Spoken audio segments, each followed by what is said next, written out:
Čaute, ja som Cezar. Môžem vám v tomto videu povedať o sebe niečo viac. S čím by som začal? Tak niečo zo môjho súkromného života. K mojim, tak vám poviem, moje aktivity, či už športové, alebo také autičkárske, jak sa hovorí.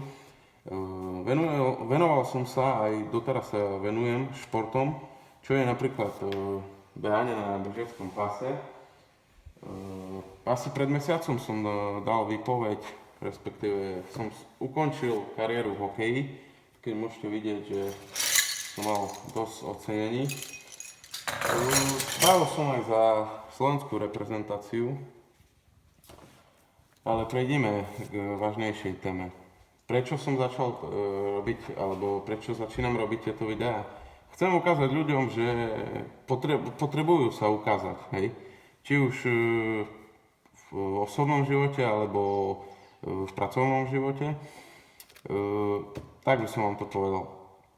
Mojimi hostiami budú moji kamaráti, ale aj neznámi ľudia, ktorých nepoznám. Dúfam, že sa nebudú urážať za to, čo im budem dávať ako otázky, a niekedy budú aj trošku také vážnejšie otázky.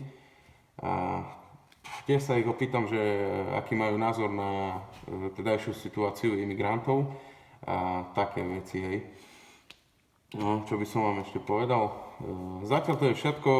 V druhej časti videa uvidíte moju pravú tvár. Majte sa.